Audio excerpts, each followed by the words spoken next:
So we've got our double angle formulas on the whiteboard as well as our compound angle formulas. Hopefully you should be familiar with this by now. So this is what we will use during our questions as well as our cost diagram. I'm not really going to go through the cost diagram as we did do, I think, an hour session a few weeks back on our cost diagram. So let's start. So our first question, A, expand the following and simplify if possible. So we have cost of alpha plus beta, right? So that's a nice easy question. Let's start off with that. So straight away, we can see that that is our compound angle formula, more specifically our cost compound angle formula.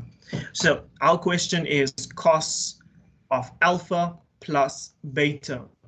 We now need to expand and, if possible, simplify costs of alpha plus beta.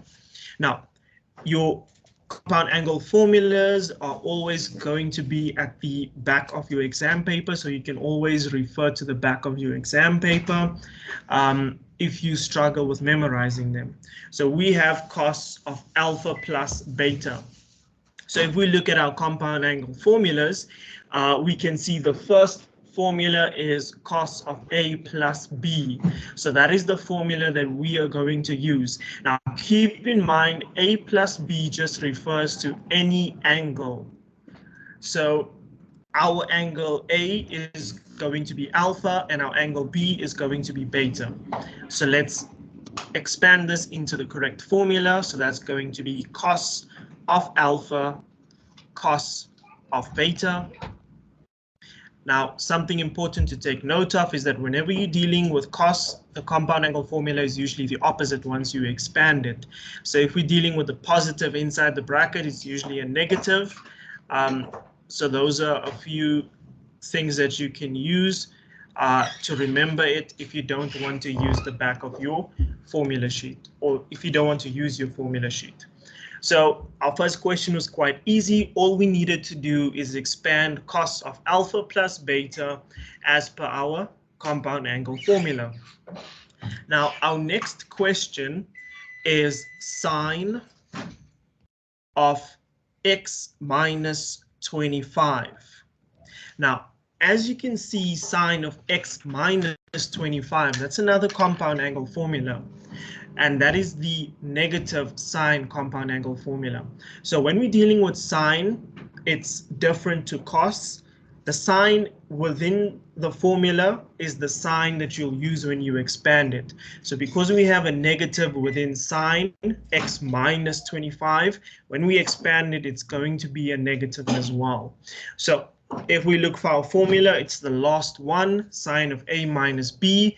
And as you can see, that gives us sine of our first angle, cos of our second angle, minus cos of our first angle, sine of our second angle. So we can just expand it. I know a lot of students are already familiar with this. I'm just doing a few easy questions for those that do struggle with the basics of the topic. That way they have a better understanding before we move on to more complex questions. So it's going to be sine of x cos of 25 minus cos of x sine of 25. Now, be careful, it's not negative 25. So when you expand, don't use negative 25. What I mean by that is don't say cos of negative 25 or sine of negative 25.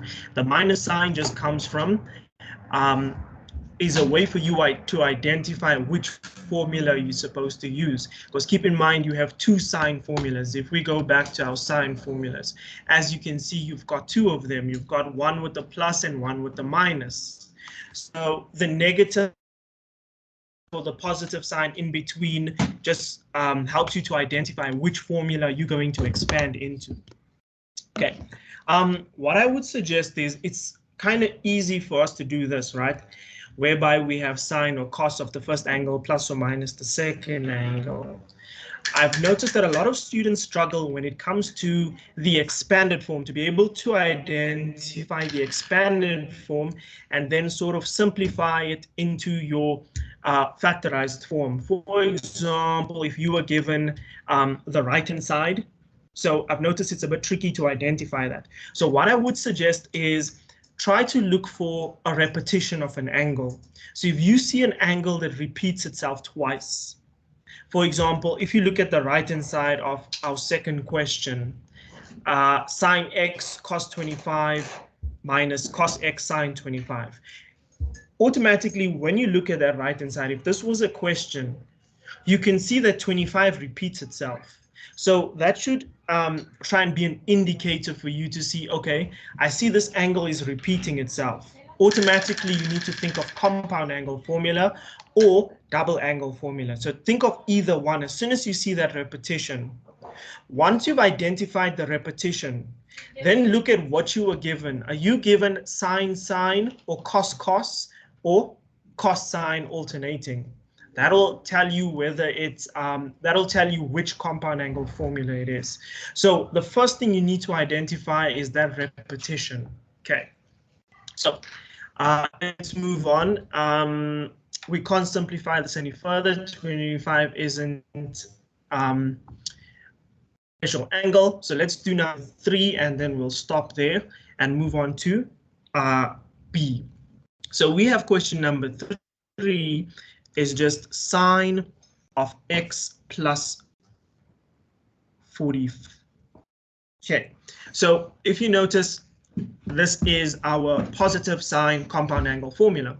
So we're just going to have sine of the first angle, which is x, cos of your second angle, which is 45, plus cos x sine 45.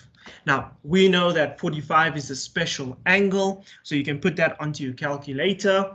And cos of 45, let's just have a look. I think that should be 1 over root 2, if I'm not mistaken.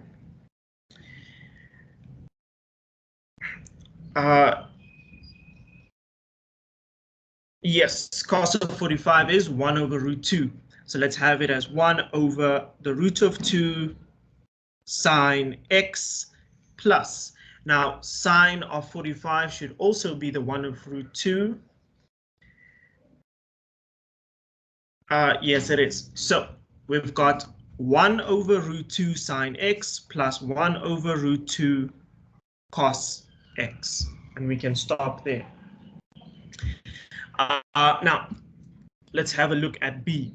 So our question for B is write the following as a single trigonometric ratio. So now we're doing the opposite. Previously, we had the simplified compound angle formula, and our goal was to expand it.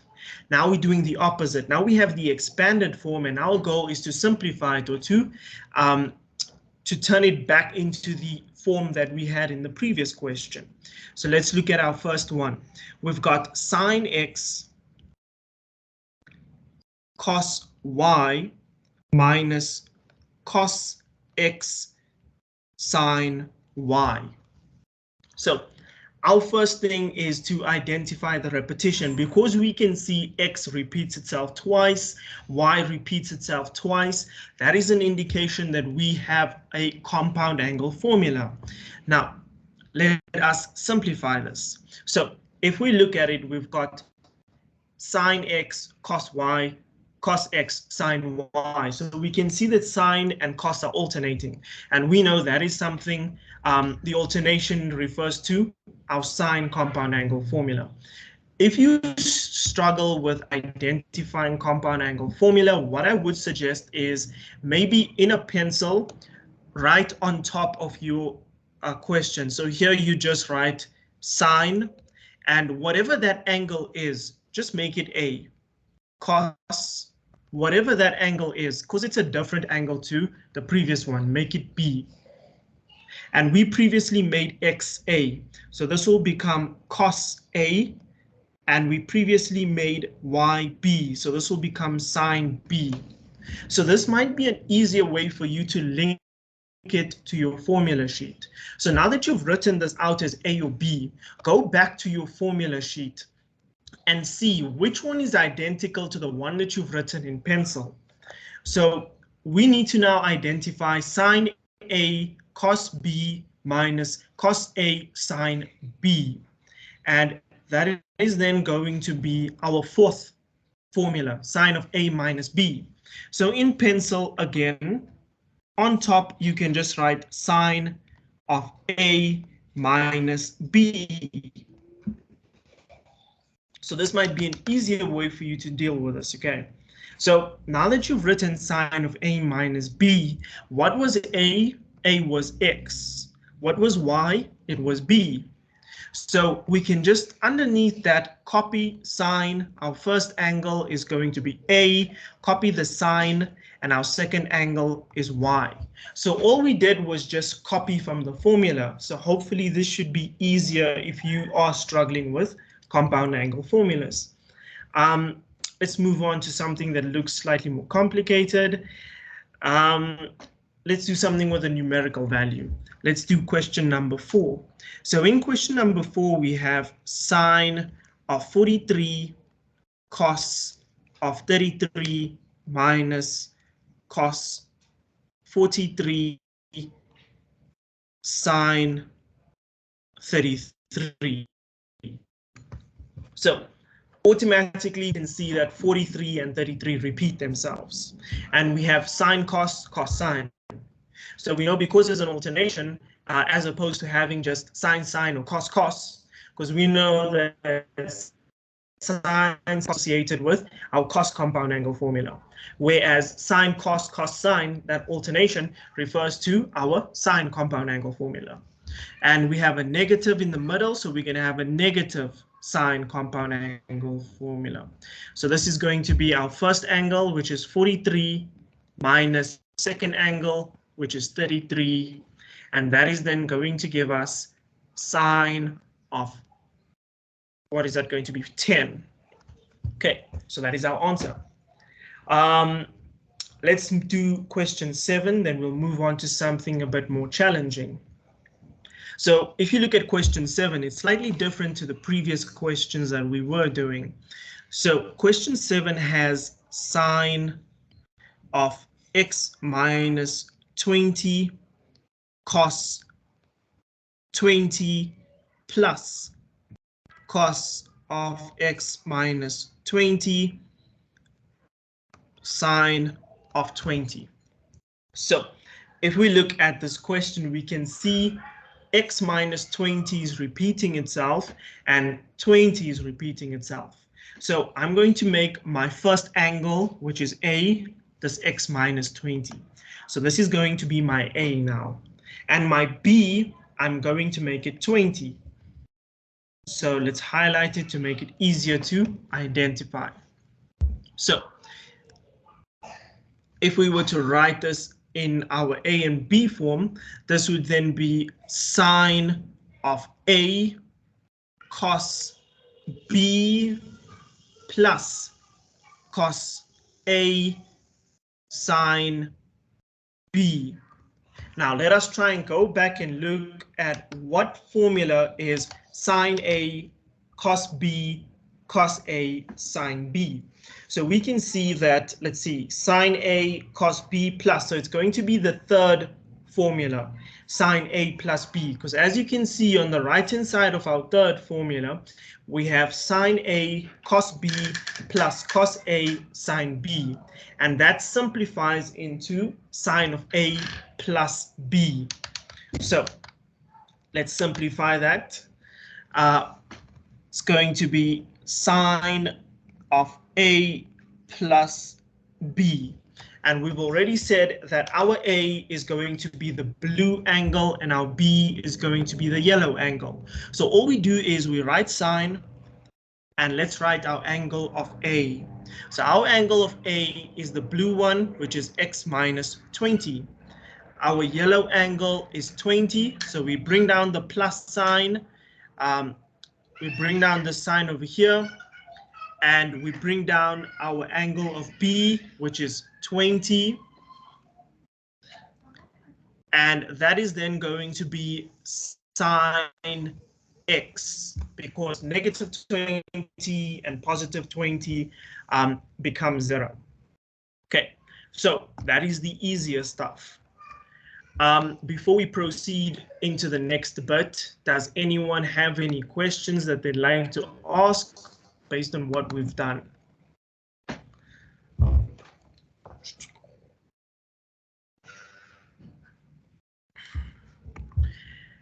Okay, so it seems that the chats are empty, so let us proceed. Hopefully that means that everyone is okay with what we've done. Okay, so let us move on. Let's see.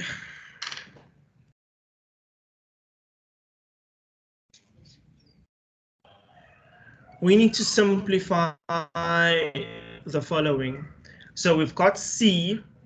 Let us do number 1 and number 5 from there. So we'll do one example with sine, one example with cos. So we won't do everything from the questions so that we can move on to higher level questions. As we move on to the next one, it'll get more difficult. So our first question, we've got sine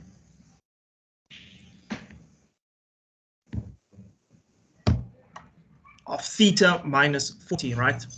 Plus sine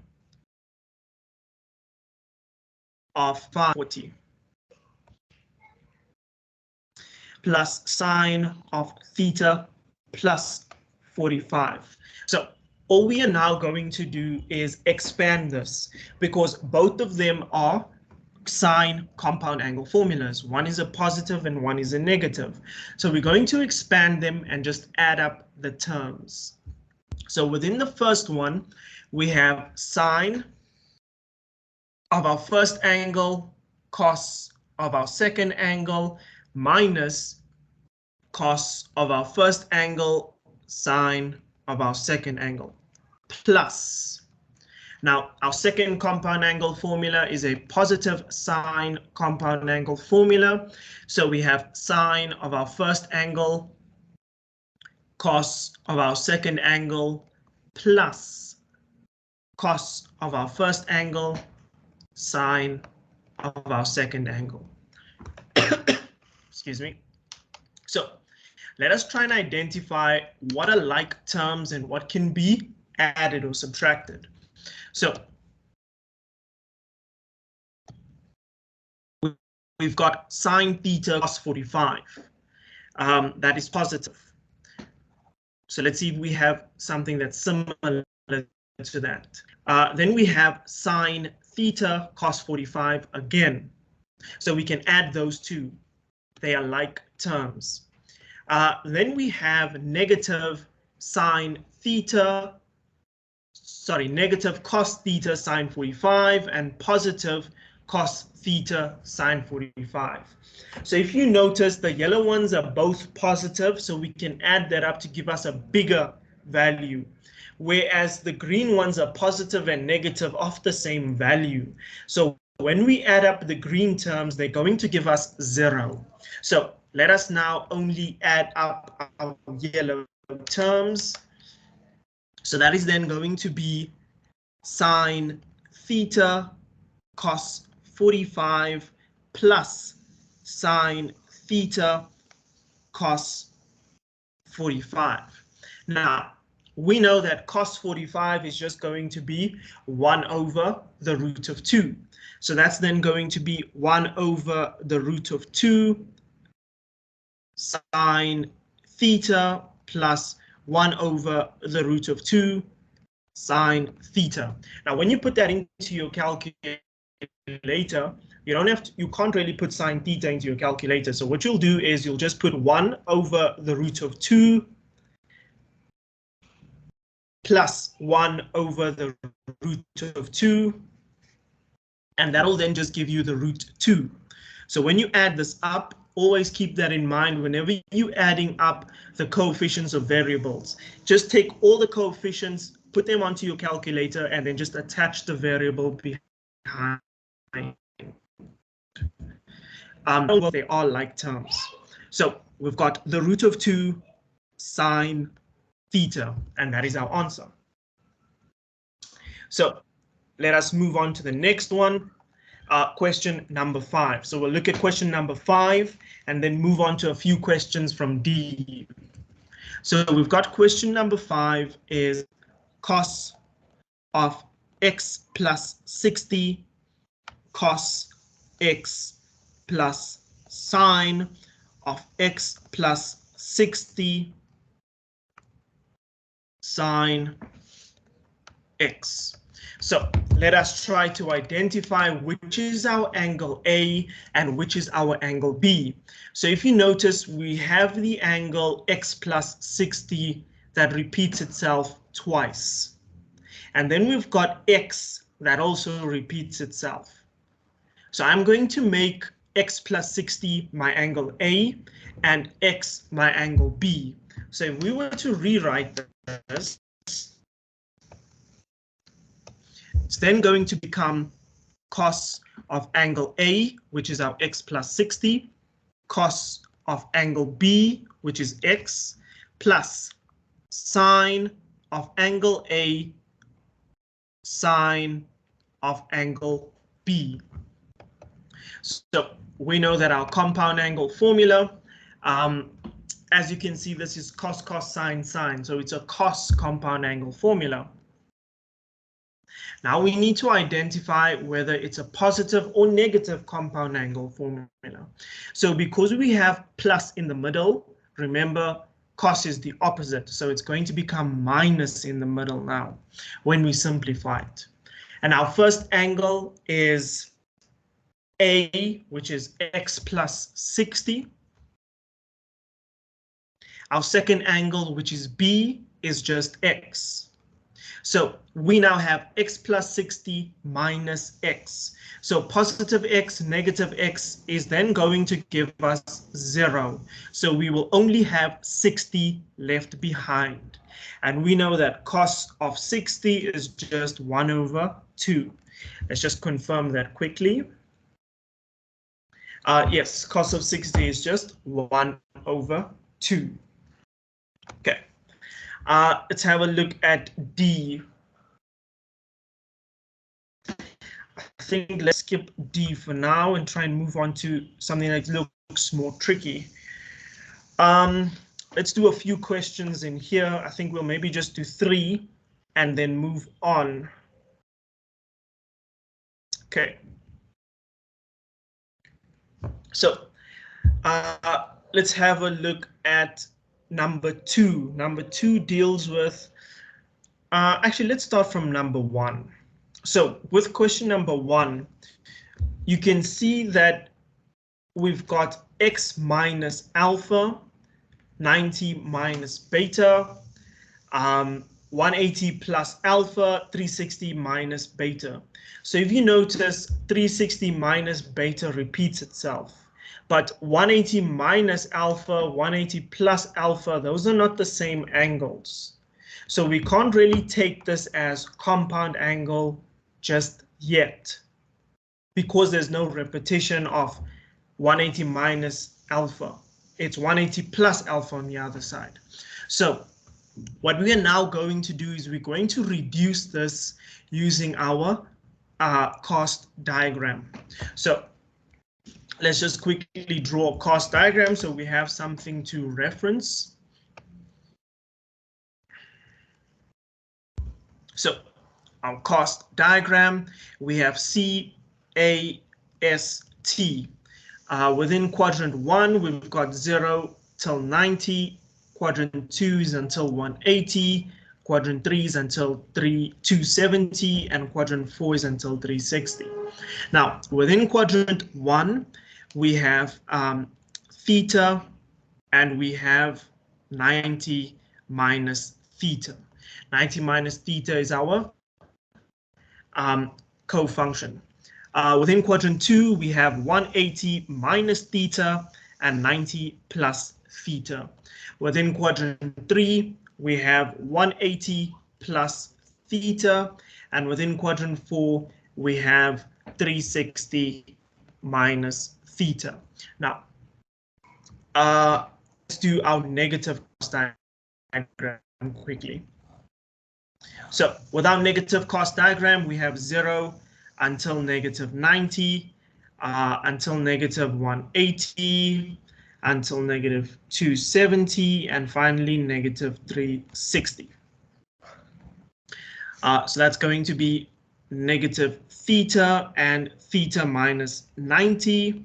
This is going to be theta minus 180 and negative theta minus 90. This will then become negative theta minus 180 and theta minus 360.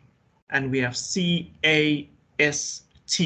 So I'm not really going to go into detail on our cost diagram. We've already covered that. I've only drawn it so that we can have something to reference. So our first question is sine of 180 minus alpha. So 180 minus alpha is within our second quadrant in our positive cost diagram. It's between 90 and 180 because you can match the reduction formula in our cost diagram to the one used in our question. So automatically we can see that that is in the second quadrant. We can also see that sine is positive within our second quadrant. So that sine of 180 minus alpha is just going to become positive sine alpha. Once you've reduced it, don't repeat the 180, just only write the angle, the variable that's used. So let's just quickly write down this question.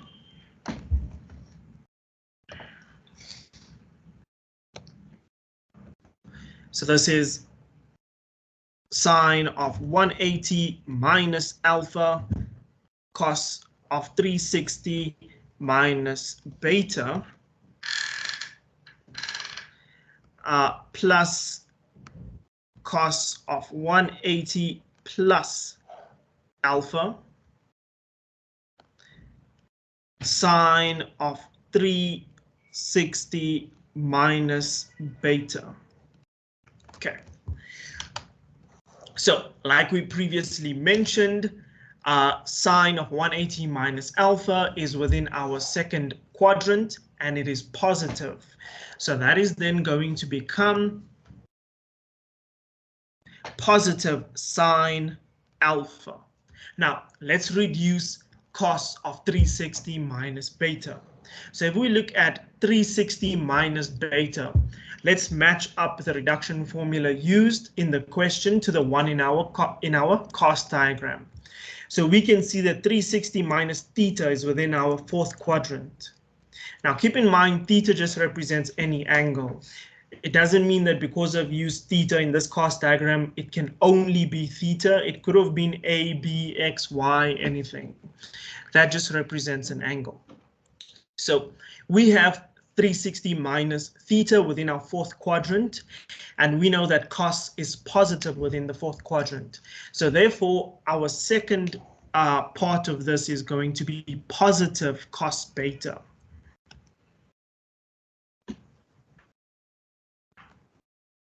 Bring down our positive sign from the question. Now we need to reduce cos of 180 plus alpha. So let us go back to our cost diagram and try and identify where we can see 180 plus an angle.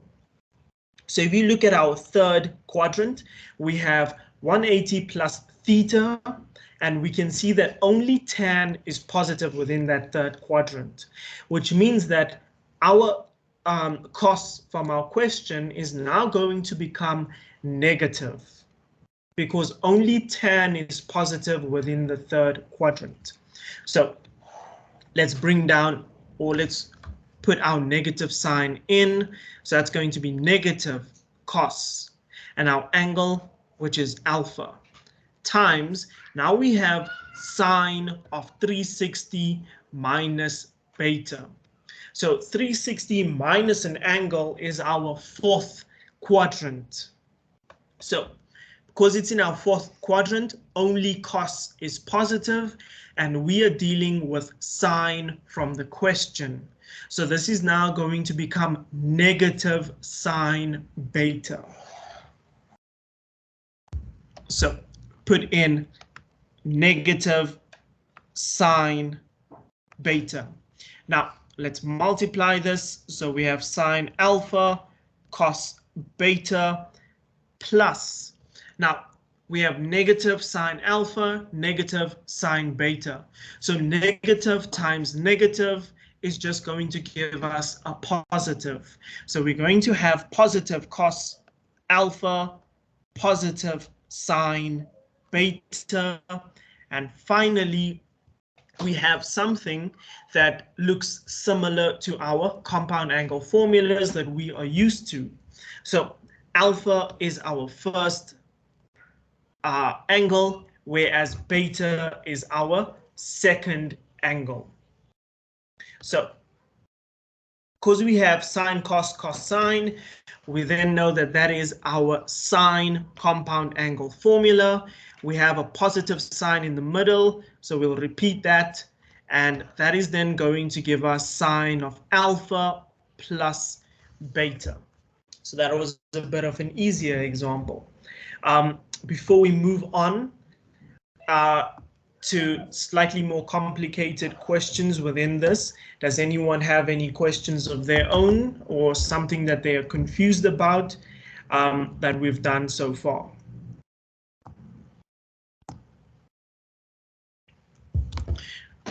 If you are still typing out your question and need some extra time to type out, you're more than welcome to put your hand up. That way I know I need to wait for you.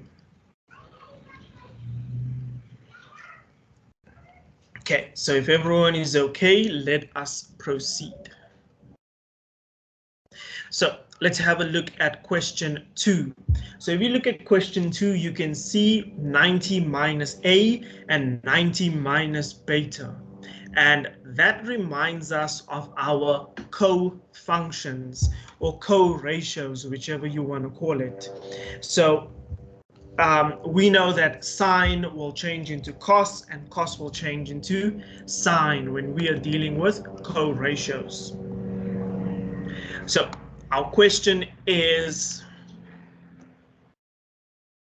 sine of 90 minus a cos of negative b plus sine of negative a cos of 90 minus b.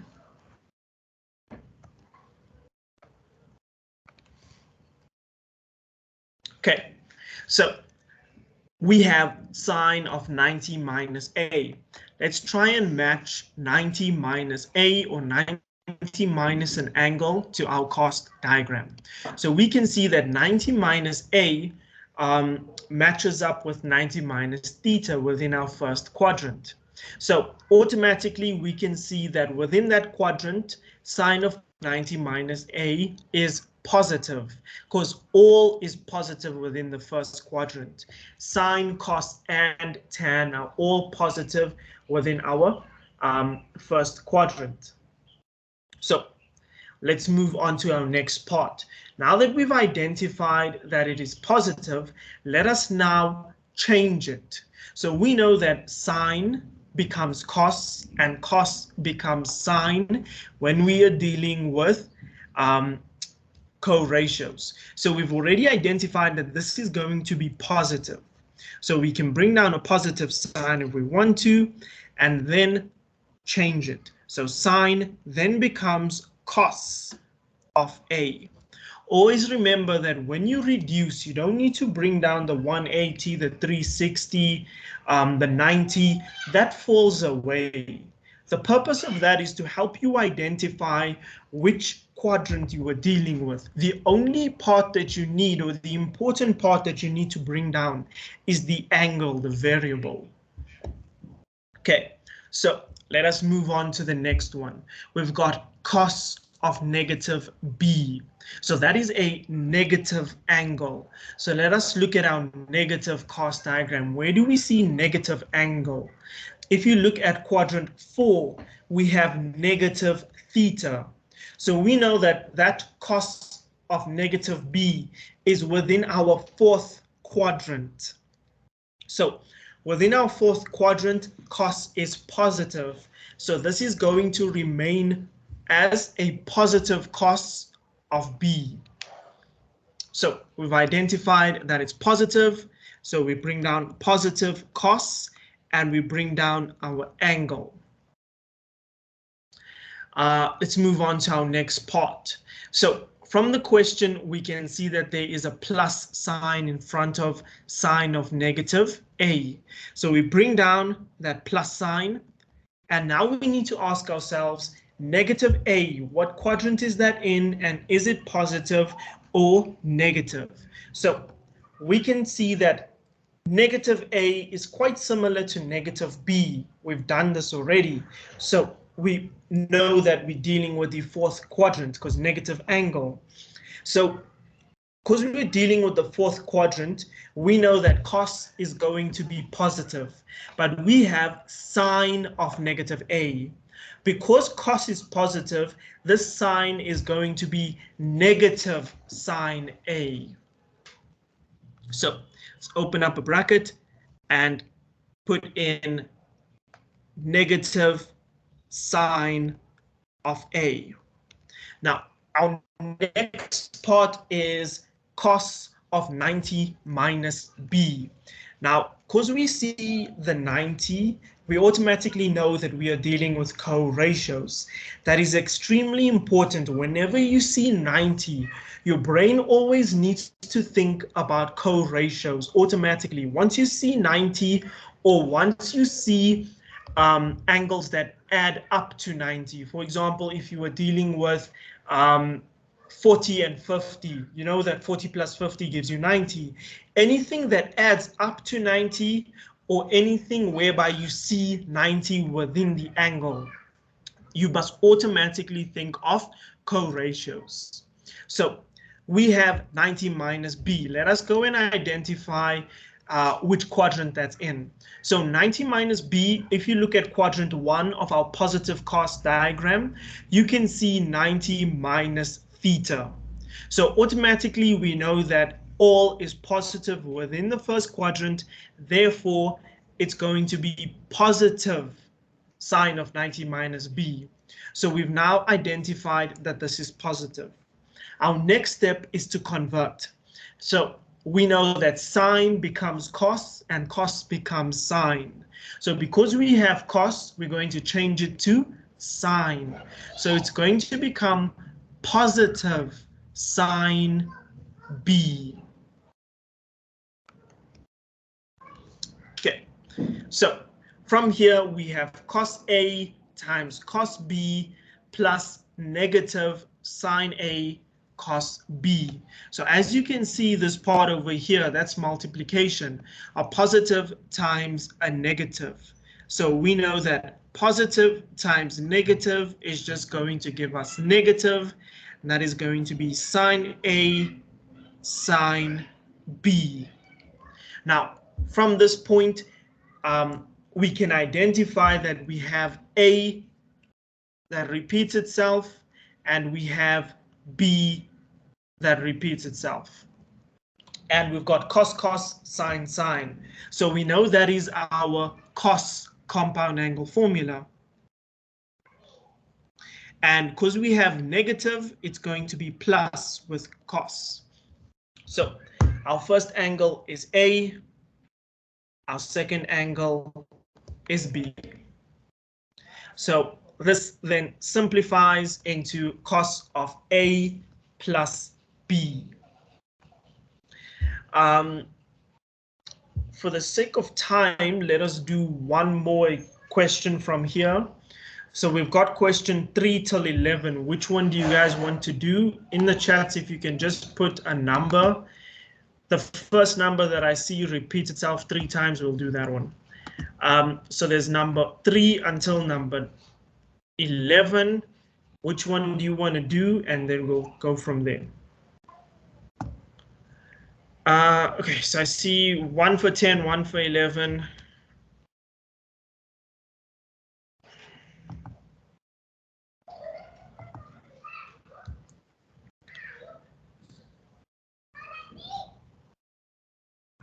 Okay, so we have 2 for 11. If we get one more 11, we'll do number 11.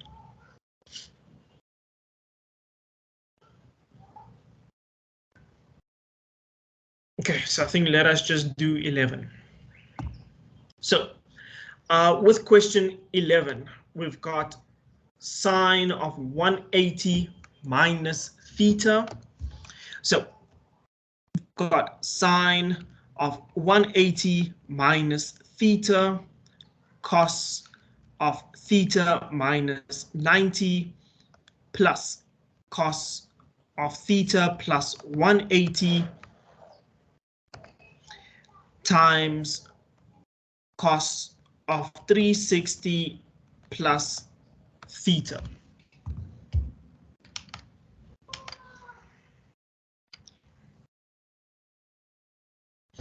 So if we look at this, we've got 180 minus theta, theta plus 180.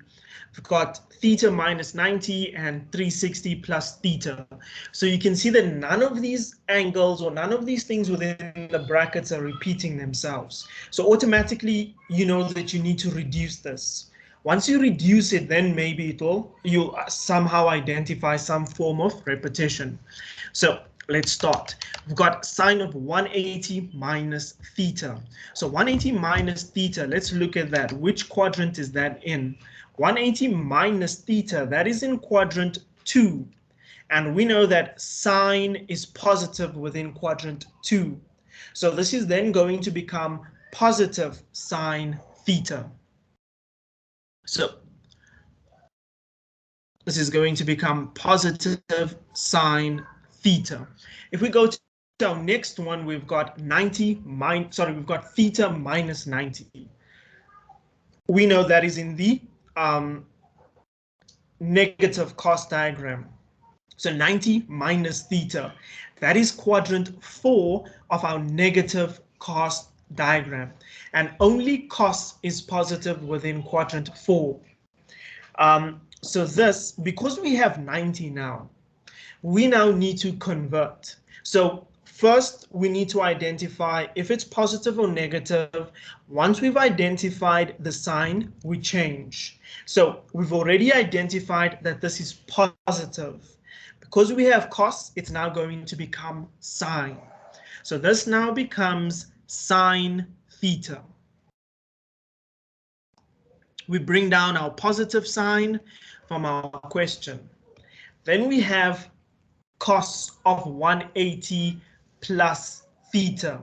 Now, cos of 180 plus theta is the same thing as cos of 180. Sorry, cos of theta plus 180 is the same thing as theta plus 180. 180 plus theta, theta plus 180 means the same thing. It's like saying 1 plus 2 or 2 plus 1 gives you the same value. It's just swapping the terms. So we can see that 180 plus theta or theta plus 180 is within the third quadrant of our positive cos diagram. And we know that only tan is positive within this quadrant. So this is going to be negative cos of theta.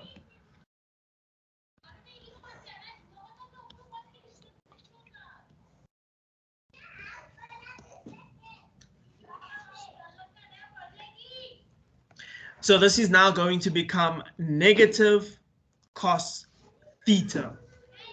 Now we need to reduce cos of 360 plus theta.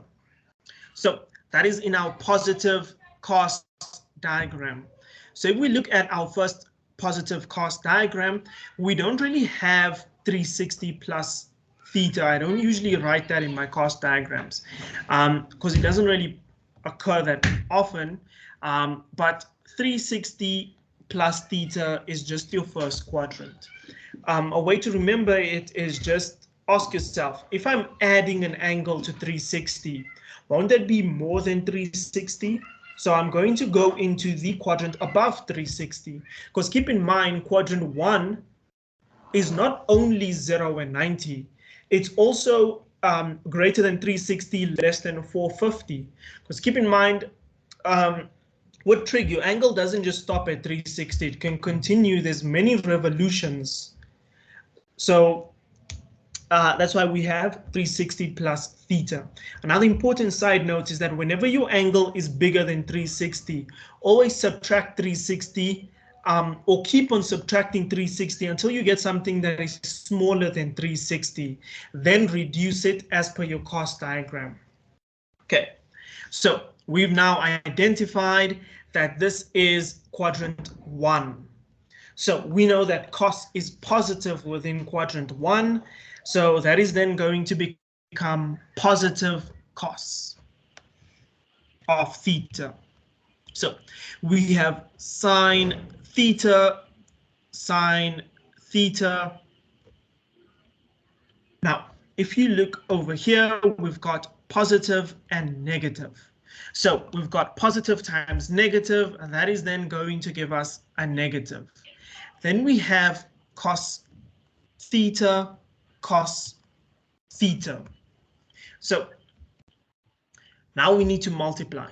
We've got sine theta times sine theta. That's going to give us sine squared of theta. It's kind of like saying x times x gives you x squared. So sine theta times sine theta gives you sine squared theta. And cos theta times cos theta is then going to give us cos squared theta. Now, if we look at this, something that should have popped into your head when looking at this is sine squared theta plus cos squared theta equals 1. But for this particular question, we can't use that because we have sine squared theta minus cos squared theta. So always keep that in mind. It has to be plus in order for it to be 1. It has to be positive sine squared theta plus cos squared theta equals 1. It can never be negative. So what else do we know that has sine squared theta and cos squared theta with a negative sign in the middle? We know that our cos double angle formula looks similar to this, not identical, but similar to this. So if we go back to our cos double angle formula, if you don't know the formula, I would always suggest going back and looking at your formula sheet. So if you look at this, our cos 2a, our cos double angle formula, it has cos squared of a minus sine squared of a. But in our question, we had sine squared of a minus cos squared of a. So the negative signs were swapped. So how do we get our question or our answer to look like our cos double angle formula? All we do is we factor out a negative sign. So let us try and write it here so we can see the similarities between them. So cos 2 theta equals cos squared theta minus sine squared theta. So this is the formula that we are now going to try to use. So we need our sine to be negative and our cos to be positive. So what I'm going to do is I'm going to rewrite it whereby I have cos first so that it looks similar to or more like our our double angle formula. So negative cos squared theta plus sine squared theta. So we've got we've got cos first, then sine. As you can see, our cos is negative, but we need it to be positive. And our sine is positive, but we need it to be negative. So all we need to do is factor out a negative sign. Whenever you factor out a negative sign, the signs will always become the opposite. That is something important to take note of, and it's something that's used quite frequently in trig. So if we factor out a negative sign, this negative cos squared theta is going to become positive cos squared theta. And this positive sine squared theta will become negative sine squared of theta. Now, let's close our bracket. Now, if we look at this, what we have in the bracket looks identical to the formula that we have. So within our bracket, all we need to now do is substitute it with cos 2 theta because they're identical, they're the same thing. So negative, and then we bring down our negative. Don't forget about the negative. It's still part of the question. So bring down your negative, and what is supposed to be in our bracket? It's cos 2 theta. So all we do is we bring down cos 2 theta. So this is now going to become negative cos 2 theta. So this was a double angle formula as opposed to what we were previously dealing with, which was compound angle formulas. Yeah, so does anyone have any questions they'd like to ask before we proceed?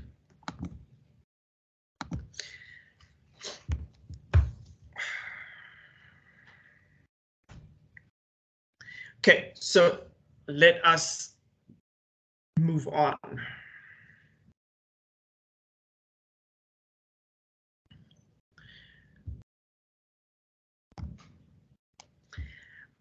Okay, so our next question is quite similar to what we've already been doing. Let's just try and do 2 from here. Let's see what looks nice.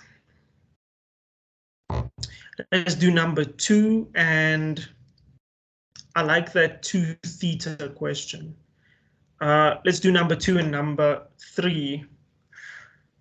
Actually, let's do number 4. I see number 4 has a question that's bigger than 360. So let's do that one.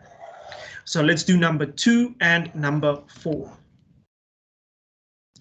So we've got number 2, which is sine of negative x, cos of 180 minus alpha minus cos of 360 plus alpha,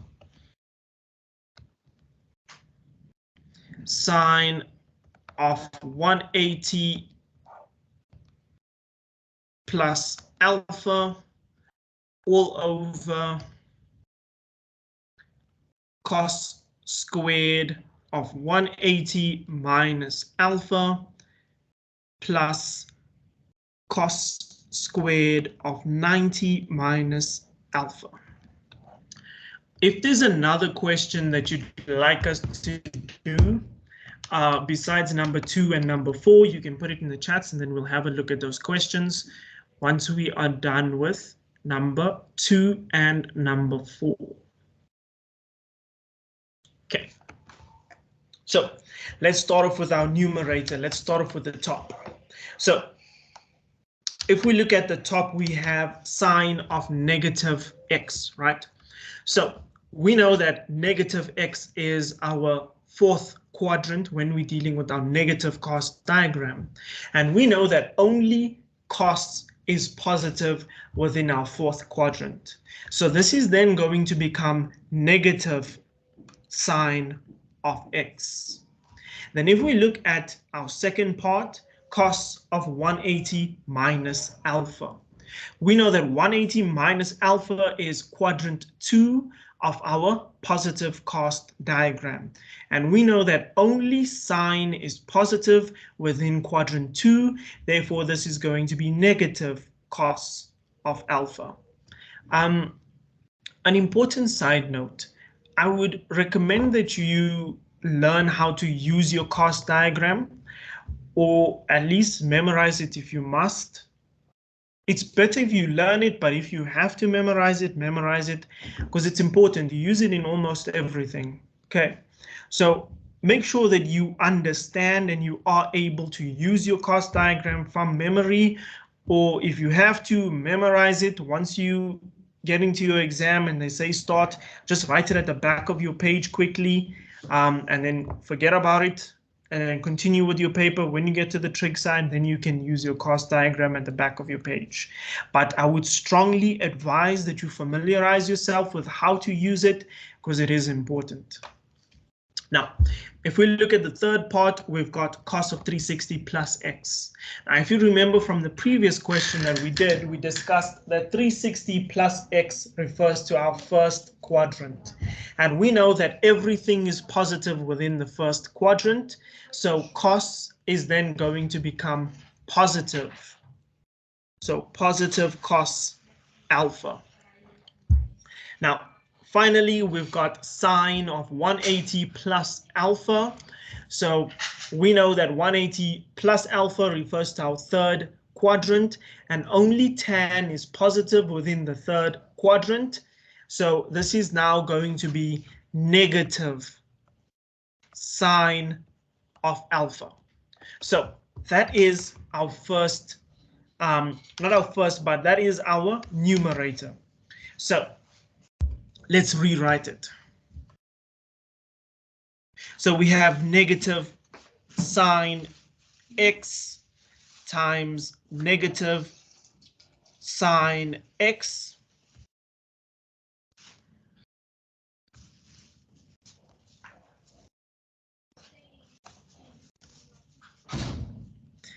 let's bring down our negative sign from the question. Sorry, that's supposed to be cos, not sine.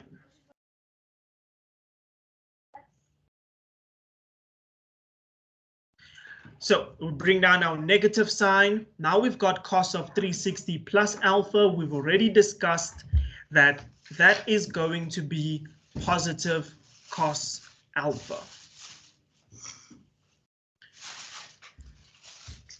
Just give me a moment. I mistakenly wrote x here instead of alpha. Okay.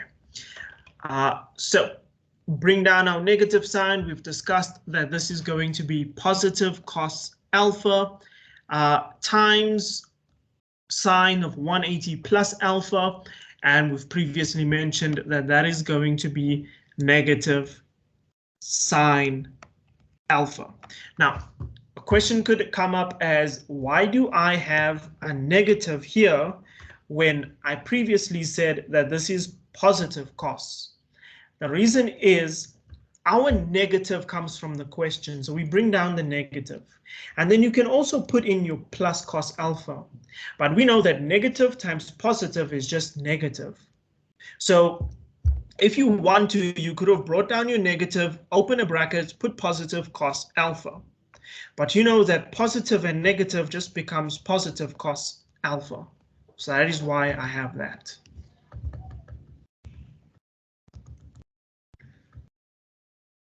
Okay, so that is our numerator. Let's move on to our denominator. Now, if you look at your denominator, you've got cos squared of 180 minus alpha. So when we're dealing with squared, whether it's sine squared, cos squared, or tan squared, it's a bit special in the sense that whether it's positive or negative, it's always going to become positive. What I mean by that is, take something that you are familiar with. For example, if we have negative 2 squared, right? So everyone should be familiar with this. The negative squared becomes a positive, and the 2 squared just becomes 4. So what I want you to understand from this is that negative squared becomes a positive. So it's the same situation with trig. Whenever you square something, it's still going to become positive. Okay. And the reason that we don't, well, the reason that it becomes positive is because the squared is before we reduce it. If it's squared after we reduce it, then it doesn't change. What I mean by that is, we previously had a question whereby we had sine squared of theta minus cos squared of theta. So I just said that cos, whenever it's squared, it becomes positive. So why didn't we just automatically just go and make the sine squared theta plus cos squared theta? Because I just said whenever it's squared, it's positive. The reason is that this negative doesn't belong to the cos squared. If you think about it, it's just basically this. The terms are separated and then you subtract them. Whereas if you look at this question right here, where we have cos squared of 180 minus alpha. So an easier way to think about it is just to think, to remember it as if it's squared or if it's negative after you reduce, or once reduction has been completed and you just see a negative sign there, leave it alone, don't make it positive. But before you reduce, so let's do the before you reduce part. So as you can see, we've got cos squared of 180 minus alpha. What I like to do is I like to make this squared on the outside. I like to remove it from the question. So you'll put here cos of 180 minus alpha and square it on the outside. So that's what I like to do. So that just basically means that everything within this bracket, within these squared brackets, is going to be squared. Now, we are familiar with how to simplify the inside of this bracket. We've done plenty of times before. So we know that 180 minus alpha is negative because it's in the second quadrant, right? We know that 180 minus alpha is in quadrant 2, and only sine is positive within quadrant 2. That means that this cos is going to be negative. So we bring down, or not bring down, but we put in our negative sign because this cos is negative, and our alpha sign. Now, keep in mind or think about what I said earlier. Everything within the squared bracket is squared. That means that negative is squared, so it becomes positive. That cos theta is squared, so it becomes cos squared, sorry, alpha. That alpha is squared, cos alpha is squared, so it becomes cos squared alpha. So that is how something that's negative can become positive. Whereas if you remember the previous question that we did, it was just sine squared theta minus cos squared theta. There was no reduction involving a square. So when we reduce involving a square, we keep it positive. When we reduce and it's not squared, keep it as is. Don't change a negative sign to a positive. Okay, so hopefully that was kind of clear.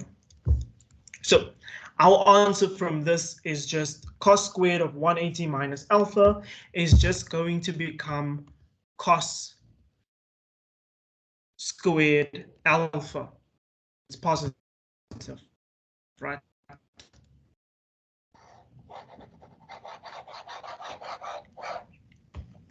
Now let's move on to the next part. So we're going to bring down this positive sign, right?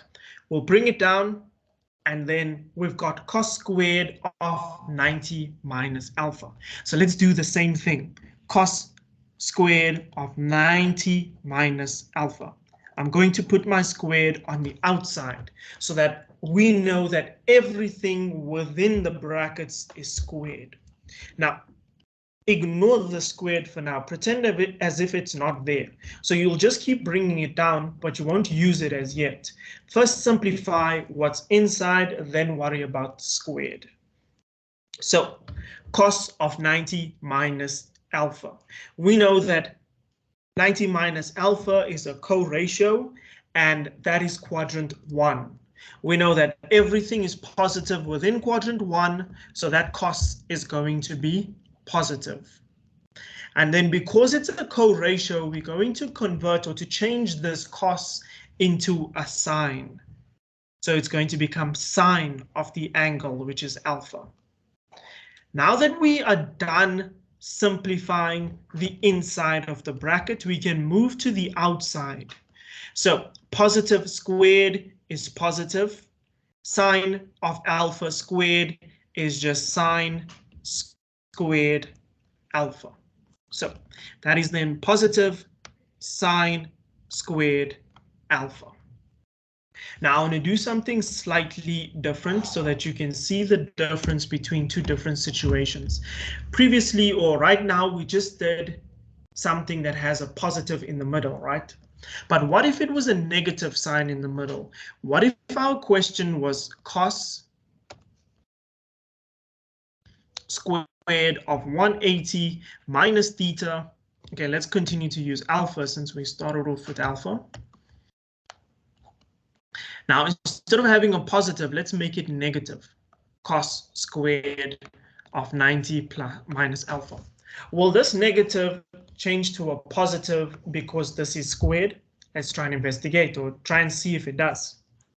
So we've previously discussed that cos squared of 180 minus alpha is just going to be positive cos squared alpha, right? Now this negative sign, it's not part of cos. Keep in mind what I said previously, these are separate to the sign because it's from the question. So think of them as separate entities or separate parts. You're just subtracting them. For example, if you had 2 minus negative 3, these are separate parts that you are subtracting. The negative sign just basically, the negative sign is from the question itself, not from the terms. Whereas if you look at this negative sign, it's from the term because it's negative 3. Okay, so that's the idea that I want you to use for this. So we bring down this negative sign because it's from the question. So let me continue to use these red brackets so that you can see the separation.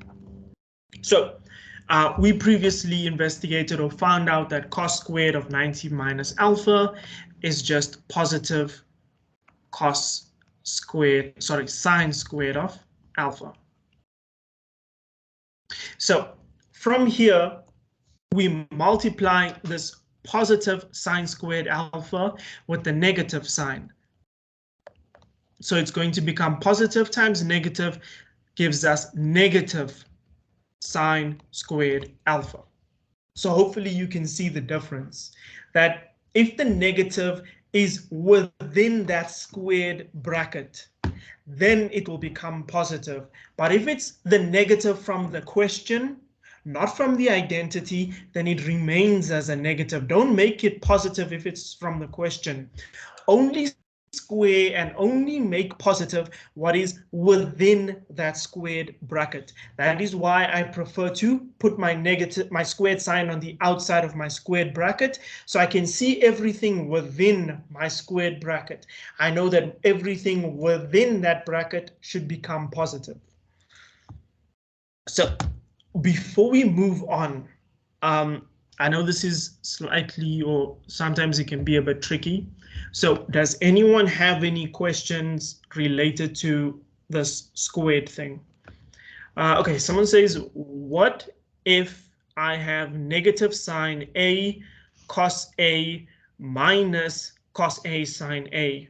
Okay, I'll answer that question, Nello, I'll answer that question in a moment. Yeah. Then if it's okay, yes, we did change it to alpha. Okay, someone wants to do number 6. Okay, Nello, let us complete this question, then I'll explain what you asked in a moment. Okay, so before we move on though, does anyone have any questions related to this sign, or is everyone okay? Okay, perfect. So let's get rid of this and then continue with our question.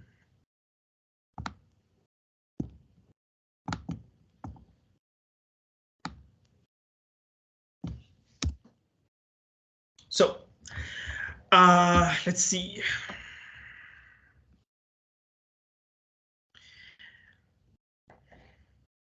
Something important to take note of is we have cos squared alpha plus sine squared alpha at the bottom as our denominator. And we know cos squared alpha plus sine squared alpha equals 1. So our denominator is going to become 1. Let's quickly simplify our numerator. So our numerator, we have a negative times a negative. So that is then going to become positive sine alpha cos alpha. Then here we've got negative times negative, so that is then going to become positive cos alpha sine alpha. Okay. And we already discussed that our denominator is just going to be 1. So because it's just 1, you can just ignore it or just leave it out, because we know that anything without a denominator is just a denominator of 1. So let's have a look at this. So automatically you can see that these are like terms, right? But if you don't see that they're like terms, what I would do is highlight what's the same. So we see we have sine alpha, sine alpha. We then see that we have cos alpha, cos alpha. So something should click like, okay, then I guess they are like terms, even if you didn't automatically see it at first. So to make it easier for yourself to see, just put the signs in front. So sine alpha, cos alpha plus sine alpha, cos alpha. Because remember, whether you put sine first or cos first, it means the same thing. It's like saying 2 times 3. You can also write it as 3 times 2. It means the same thing. It's going to give you the same answer. So, yeah. So from this point, we see that we have like terms. So we can add these like terms. So something important to take note of, something that I have seen quite frequently, is some people would do this. Because you have sine plus sine, they would go, okay, that's 2 sine of alpha. And then you have cos and cos, so that's 2 cos alpha, and they would end it like that. That is incorrect. Consider this as one whole variable. So consider this to be the variable itself, that one whole thing, assume it to be maybe x. Let's say it's x. And this whole thing is another variable, consider it to be x. So essentially what you have is x plus x, or one sweet plus another sweet gives you 2 sweets, right? Or 1x plus 1x gives you 2x. So all you're going to have is 2x. And we know that x is sine alpha cos alpha. So it's going to become 2 sine alpha cos alpha. So if you struggle with adding up like terms that have multiple variables multiplied together within the term, I would suggest trying to use that method. Maybe it might be easier for you. Or find a method that is easier for you.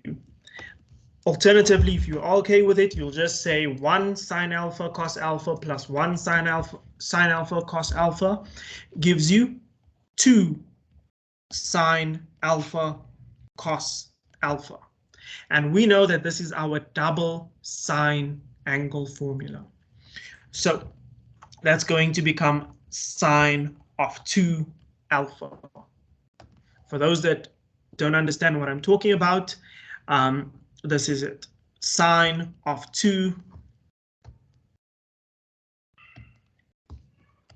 sine of 2 theta equals 2 sine theta cos theta. This is the formula that we've used. So because we have 2 sine of an angle, cos of an angle, that just becomes sine double that angle. Okay. So hopefully everyone should be okay with that. There was another question. I think Nello asked a question. Let's see. If we have negative sine A cos A minus cos A sine A. Okay, so this is the question. Okay. If you notice, once again, it's quite similar to what we've just done. Do you see that these are like terms?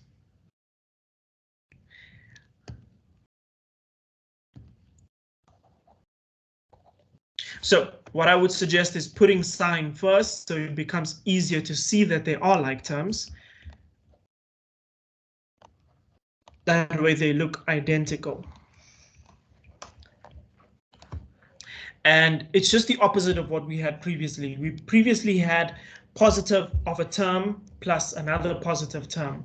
So this is now just negative and negative. So it's the same as saying negative 1 minus 1, which gives you -2, right?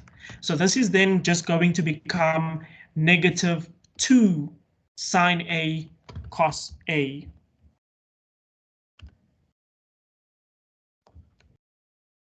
And we know that this is a double angle formula. So we bring down our negative sign and our double angle formula is sine 2A. So it just becomes negative sine 2A. Hopefully that should make sense, Nello. Yeah. So we said we are going to do question number 4 next.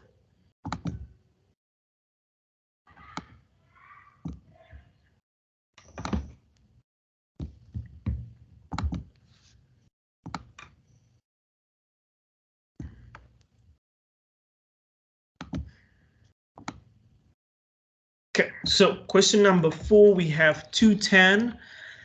So this is quite nice. We haven't done tan in a while. So we've got 2 tan of x plus 180 cos of 720 minus x all over cos of 450 plus x. So we need to now reduce that. So that 180 plus x, or x plus 180, whichever you want to refer to it as, that is within the third quadrant. And we know that tan is positive within the third quadrant. So we bring down our 2 and we bring down positive tan x times now cos of 720 minus x. What I would suggest is reduce it or subtract 360 from that. So like I mentioned previously, whenever it is greater than 360, continuously subtract 360 until it becomes 360 or something less. So if we were to subtract 360 from 720, we would get 360 minus x, because 720 minus 360 just gives us 360.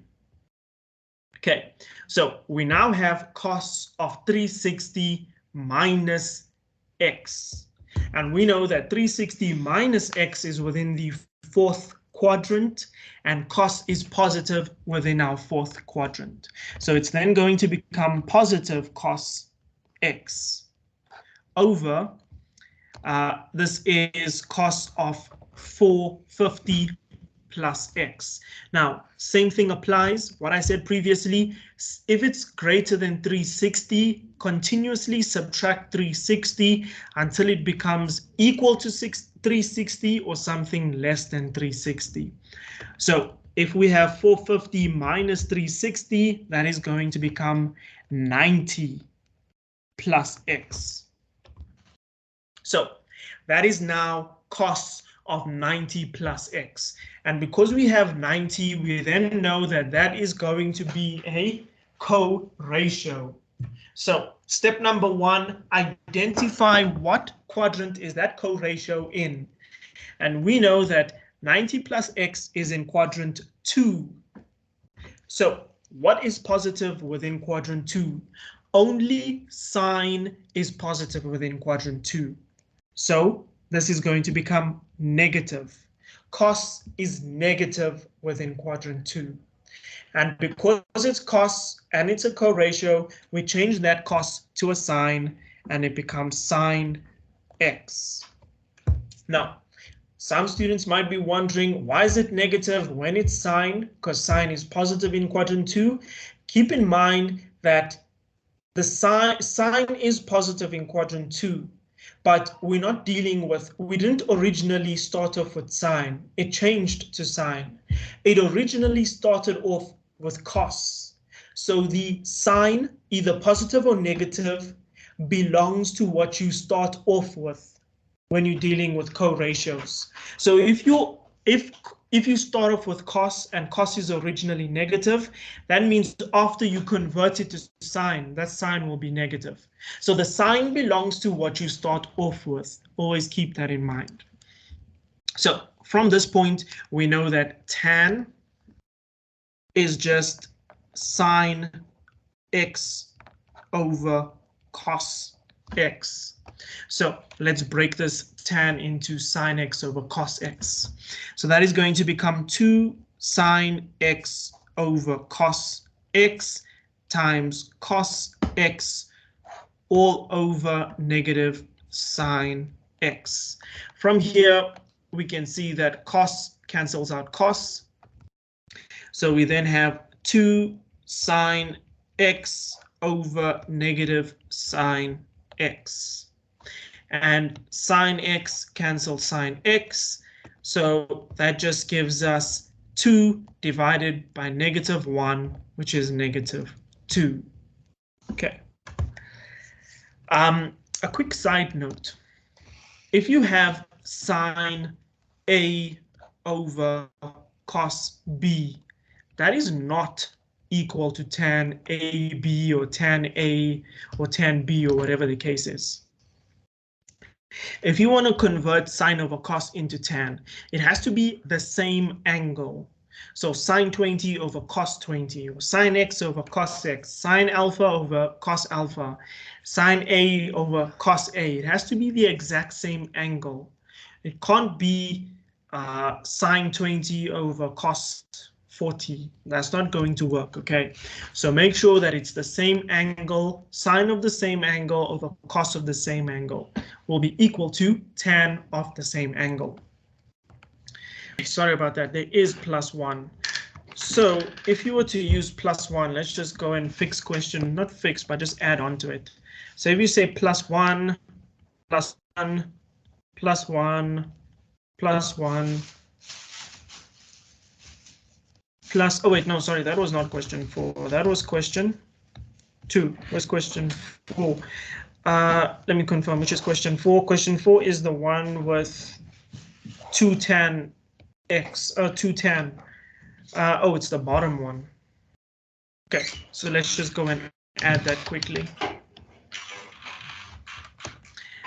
So plus 1, plus 1, plus 1. So that means the solution would be slightly different. Let's see. So we have, oh, actually not really. The plus 1 is not in the fraction sign. So we have our plus 1 Bongiri. From here, same thing applies. The cos's will cancel out. You have 2 sine x over negative sine x plus 1. From that point, all we do is cancel out the signs like we did before. And that is then going to become 2 divided by negative 1 will be negative 2 plus 1. And that will then become negative 1. Okay. So yeah, thank you for pointing that out, Bongiwe. There was a positive 1 there. Okay. Let's move on. We said we were going to do, I think someone wanted to do 6. So let's do 6 quickly. So question 6, we have cos squared of 180 minus theta minus cos squared alpha minus sine squared of alpha minus 180, and that is all over cos of 360 minus 2 theta minus 1. Okay, so let us now simplify that. Something important to take note of is the squared on top of cos and sine.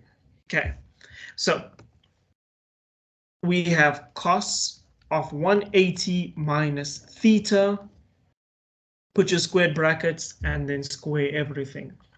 So from here, let's continue. 180 minus theta, we know that is quadrant 2, and only sine is positive within quadrant 2, that means this is going to be negative cos theta. Okay, now from here we square everything within the bracket. So that negative squared becomes positive. Cos theta squared becomes positive cos squared theta. So that is our answer. Now, let's move on to the next one. This is already reduced, so it just becomes minus cos squared of alpha. Excuse me. Now, bring down the negative sign. Let's have a look at sine squared of alpha minus 180. So put our squared on the outside. We've got sine of alpha minus 180. So alpha minus 180, that is a negative angle, and that is quadrant 3, if I'm not mistaken. Let's just double check. Alpha minus 180. Alpha minus 180, yes. If you look at quadrant 3, you've got theta minus 180, which is the same as saying alpha minus 180. And that is quadrant 3.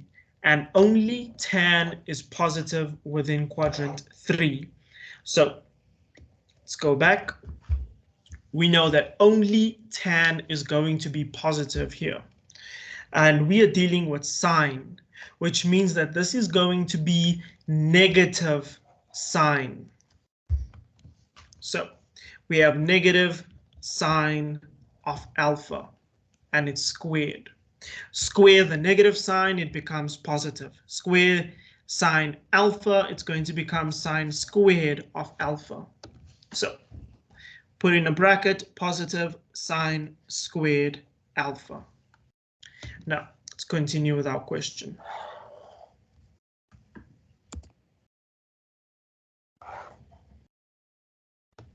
So our denominator, let's have a look at our denominator. So our denominator is cos of 360 minus 2 theta. So what I would suggest is consider that 2 theta to be essentially one, think of it as one variable. Don't think of it as two separate things. It's just 2x if you want to think about it like that. So we have 2 theta. So there's two ways that we can do this question. We can break this up into compound angle formula, or we can reduce it. So we know that 360 minus, let's change this form. So right now we have 360 minus 2 theta. Let's let this be 360 minus x. So we're going to let 2 theta equal x. So it looks like something that we are more familiar with. So 360 minus x, what quadrant is that in? That is in quadrant 4, and only cos is positive within quadrant 4. So that is then going to become positive cos of x, but we know x is 2 theta. We made it 2 theta, right? So it's just positive cos of the angle, which is positive cos 2 theta minus 1. So if things look difficult, try to change the form so that it looks like something that you are more used to dealing with, then change it back to the original. Okay. So straight away we can see that this is a double angle formula, right? But we have 3 different double angle formulas for cos. So what I'm going to do is I'm going to leave it like that until I'm able to simplify the top. Once I'm able to simplify the top, then I'm going to change the bottom, because I want to see what the top looks like so I can make a more informed decision on what I want my denominator to change into. So this is going to be cos squared theta minus cos squared of alpha. positive times negative is minus sine squared of alpha all over cos 2 theta minus 1. So I need to somehow try and see, actually before we change our denominator, let's simplify the top even further. If you notice, cos squared of x, or rather negative cos squared of x minus sine squared of x. If we were to factor out a negative sign from there, will that not become cos squared of alpha plus sine squared of alpha, which is equal to 1? So let's change that. So it's important to be able to look at everything to see what can you do, what looks familiar to your, it doesn't have to look identical to your identity, but it has to look familiar in order for you to start somewhere. And then you just use your algebra rules to simplify and to manipulate.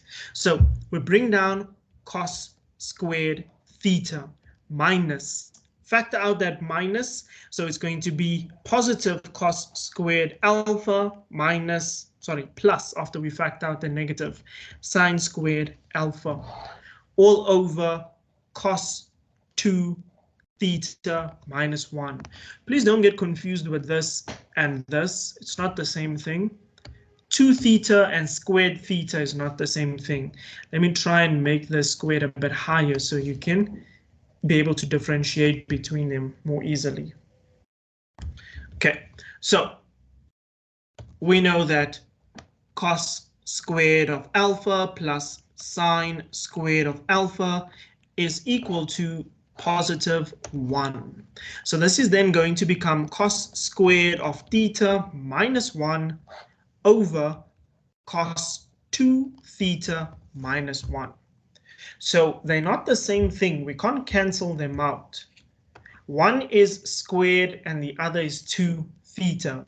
But before we do that, let me quickly check the original question if I did not make an error, and that is supposed to be 2 theta and not squared theta. Yeah, it's fine. It is squared theta, so there is no error. Okay. Let's continue. So I need to now change my cos 2 theta into something that's going to be easier to work with, right? So we know that cos 2 theta is equal to cos squared theta minus sine squared theta, 1 minus 2 sine squared theta, and 2 cos squared theta minus 1. So I'm not going to use cos squared theta minus sine squared theta because I don't really want to have a mix of sine and cos. I just want to have cos only. So I'm not going to use the first one. I won't use the second one because I don't really want to have cos on top, sine at the bottom. Let me see. Yeah, no, I don't want to do that. Let's use the third one. So we only have cos on top and at the bottom.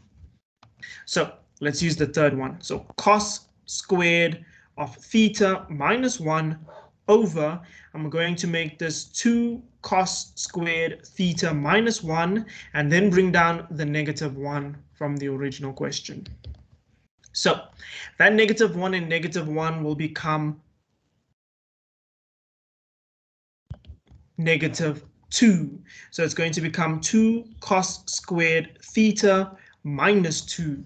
Now, something important to take note of is that we have 2 as a common factor in our denominator.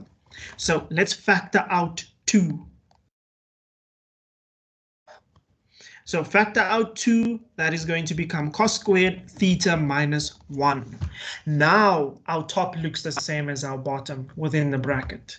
So this can cancel out this, and we will be left with 1 over 2, or a half, and that is our answer. So that's the last question we'll do for today.